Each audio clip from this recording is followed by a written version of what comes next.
I was always holding myself back, not thinking that I could be good enough to do this. But I feel like once you try and once you start putting the effort into it, like that's when it's all it will work. This is the Deep in the Weeds podcast. I'm Anthony Huckstep. Today's guest has forged a dynamic culinary career on her own terms, moving beyond fine dining to launch successful food ventures.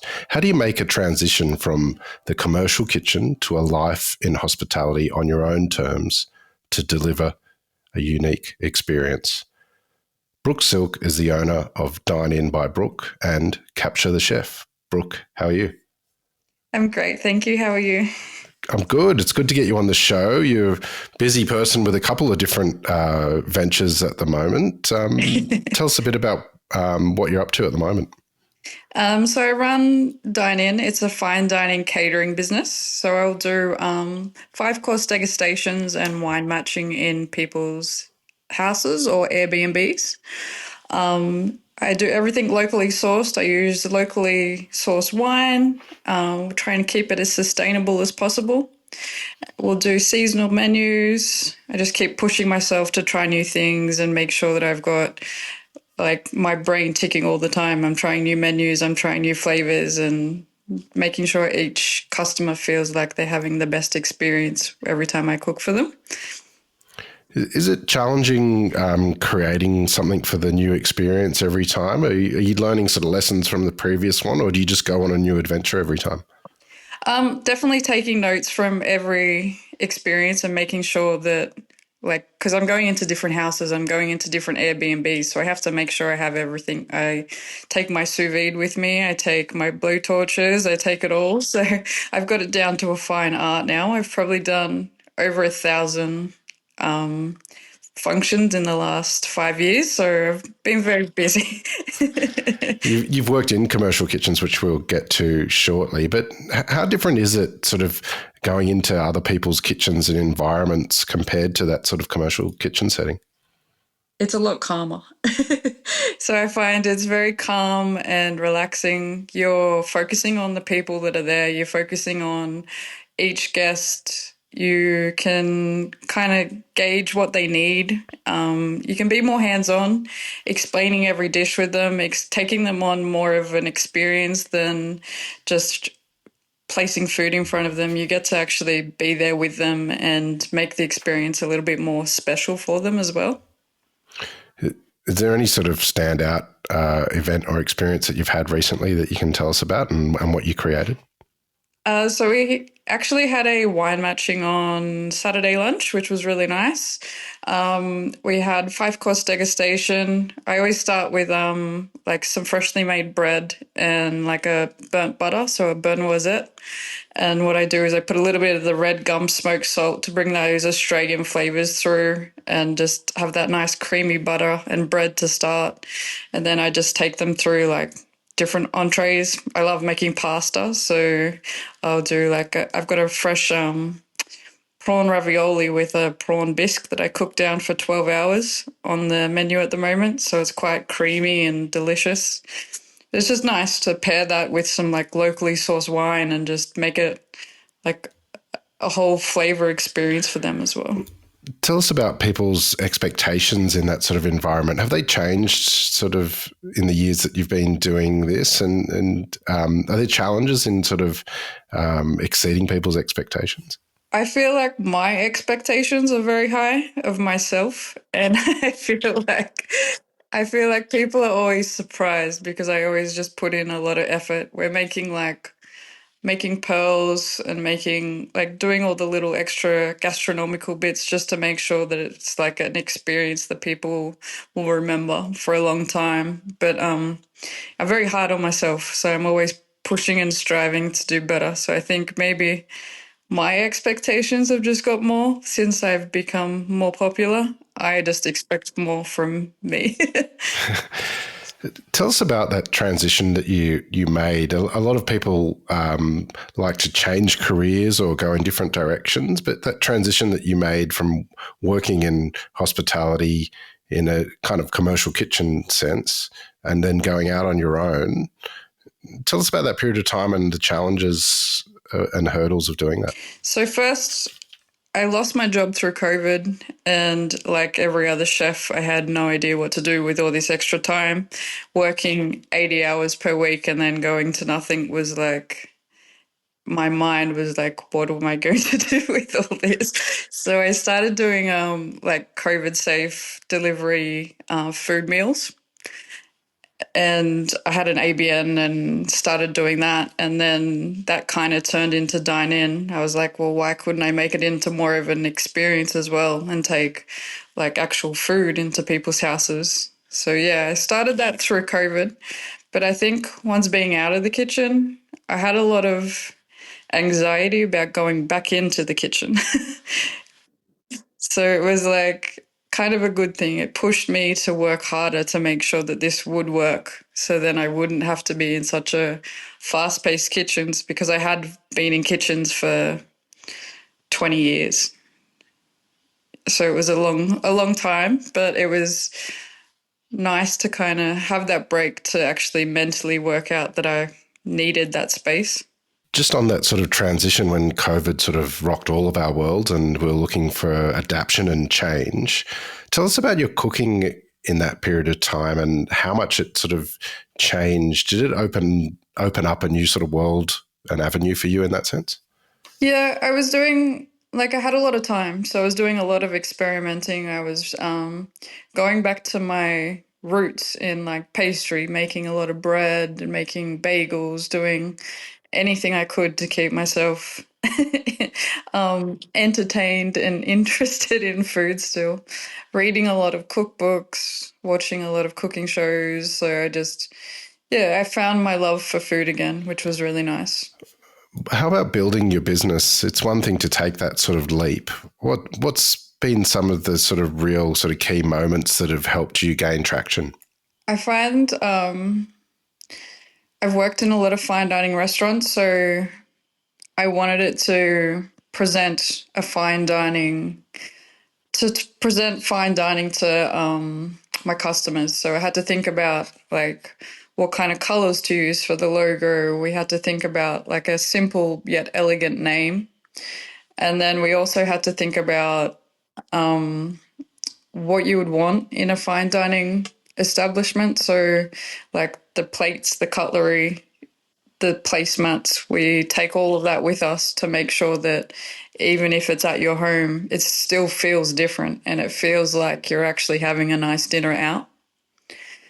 So, I find that just putting all those pieces of where I'd worked and what I'd learned together to create this small business that's kind of growing a little bit bigger every day, to having a experience at home that's more of a experience that you would pay a lot of money to go have it at a restaurant, that people can just have it in their pajamas if they wanted to as well.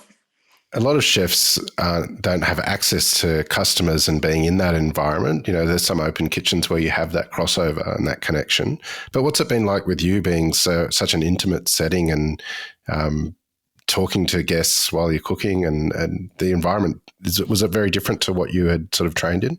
Oh, so different.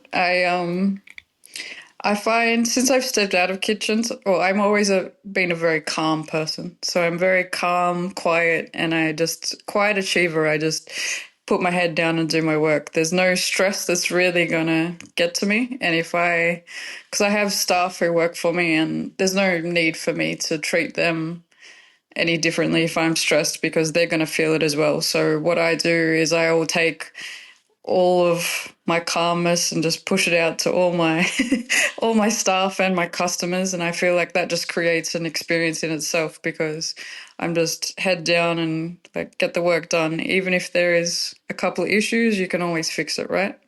There's always an answer. Have there been any sort of things go wrong when you've been doing these dinner parties? Do you have a story you can share where you've had to sort of? Sometimes you do forget like ingredients, or you have to make things work on sometimes I'm going down to Kangaroo Valley, which is like an hour from my house, and you forget something. So I've got to pick up some ingredients on the way, and then all the prep that I've made work has now gone out the window. So I've got to cook these cheesecakes from scratch again or something like that. But yeah, I always make it work in the end. And we haven't had a complaint yet, so we're pretty happy with that. Well, I want to talk a bit more about what you're doing in a little while, but whereabouts did you grow up, and was food sort of important to you and your family growing up? For me, food's always been important. Since I could walk and talk, I was telling everyone that I wanted to be a chef. So that was my whole life. I decided that I was going to be a chef, and I had no other jobs in mind. It was just always going to be in hospitality.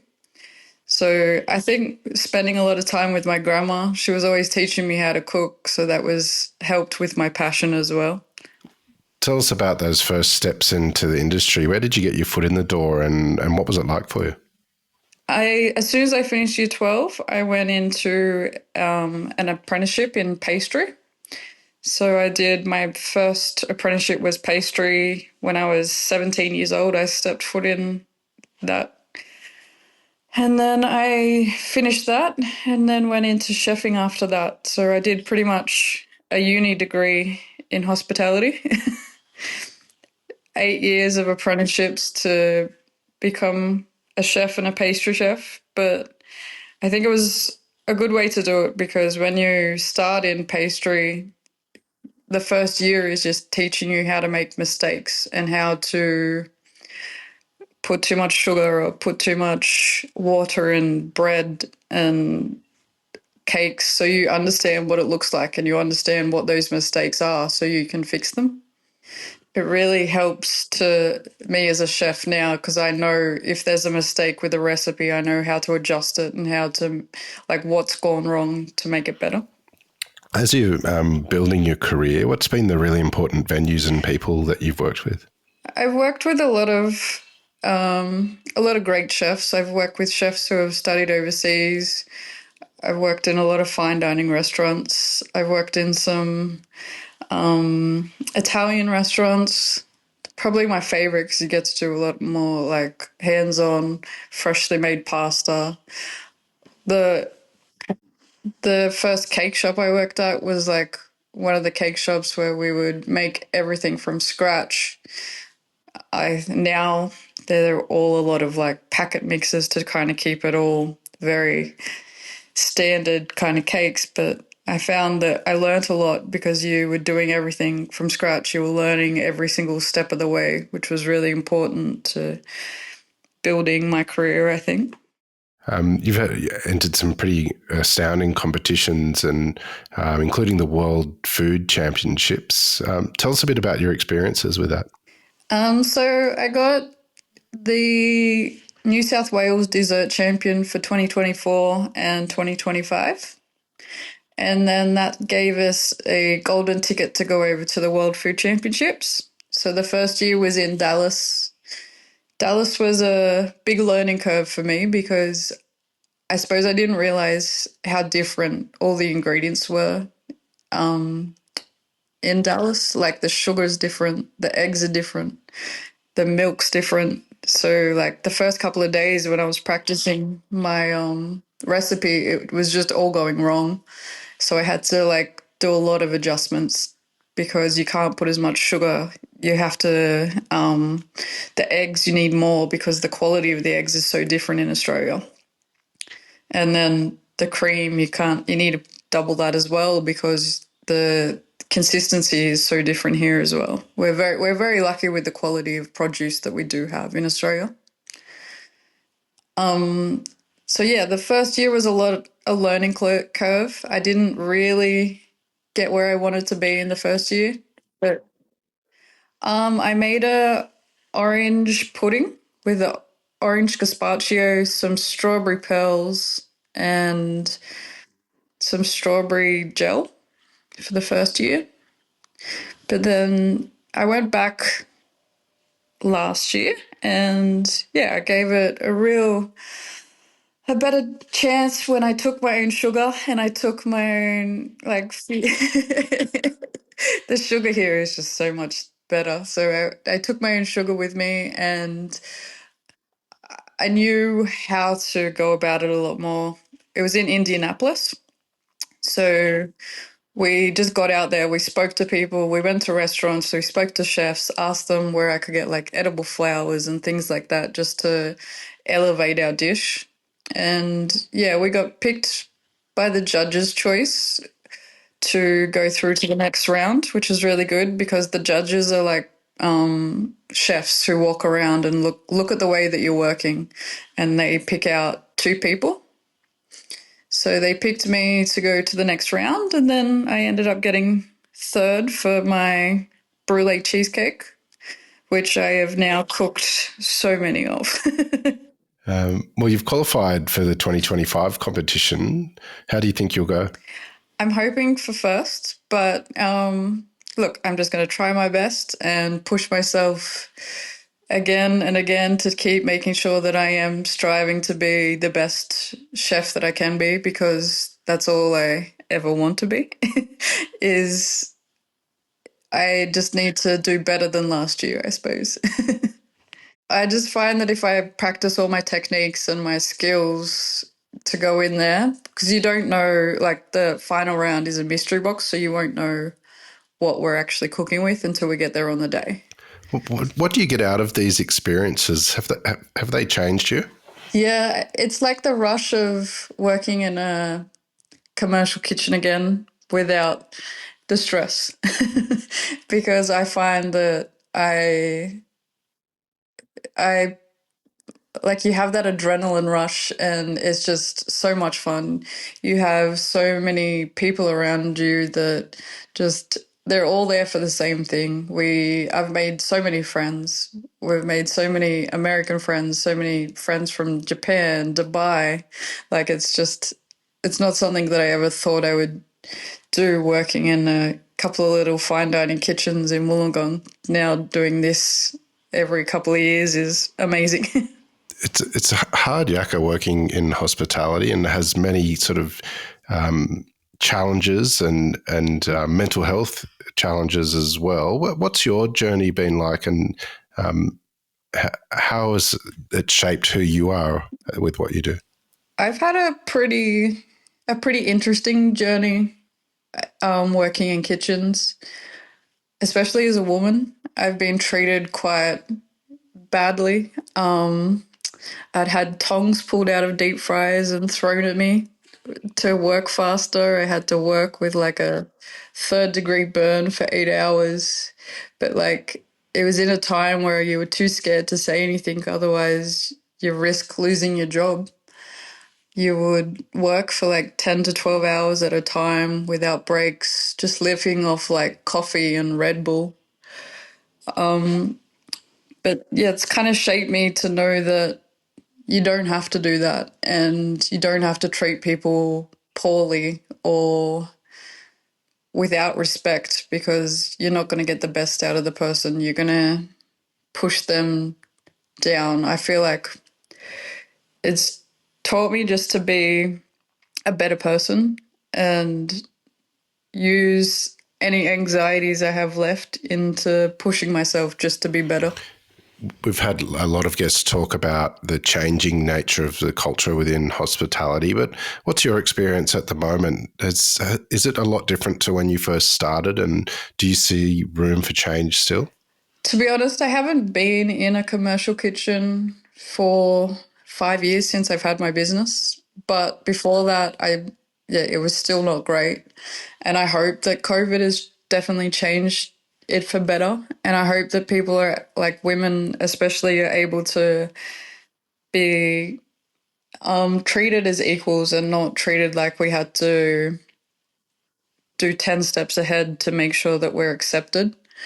I feel that it wasn't like that 5 years ago, but I hope that it's definitely changed since COVID. And I hope that people understand that, like, they can get past this, especially women, and they can have their own businesses and they can have a great job in hospitality and be respected by people as well.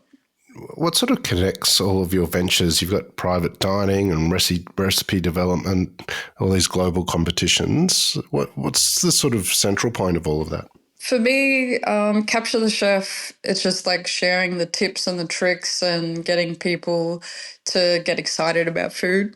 The same with Dine In. I just want people to be excited about food and I want people to enjoy food. So I've kind of put them all together. They all work well. I've got the recipes that I've cooked for some clients that they can then go home and cook themselves in a couple of months later when I put it up on the platform. I also find that the competitions just push me to get my brand out there a bit more and push me to try new things that I wouldn't necessarily be trying at people's houses as well. And not only are you doing all of those amazing things, you're also developing a new app. Can you tell us a bit about it? We've kind of put it on hold for a little bit, but we are working on it. My fiance and I are getting married at the end of the year as well, so we're just trying to balance absolutely everything. But yeah, we do have an app to try and hire people a lot faster because we find that hospitality, especially hiring people and losing shifts, we want to make it so then they can accept shifts or get shifts filled within a couple of hours. We've got a lot of the back work done, but I think after the wedding we'll start focusing on that a lot more. A lot of people look to go out and do their own thing and create something unique.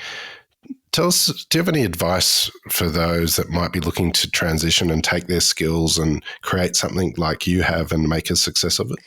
I feel like you just really need to try because I was always holding myself back, not thinking that I could be good enough to do this. But I feel like once you try and once you start putting the effort into it, like that's when it will work because you're the one who's pushing this and driving this, and you need to make sure that you're putting your 100% into it. Otherwise, like, I don't get paid at the end of the day. So I need to make sure that it's going to work. So I put my all into this. So I think if anyone else wanted to do it, I'm sure they would do the same because it's their livelihood as well. Well, you've built an amazing business there. What do you love about what you do?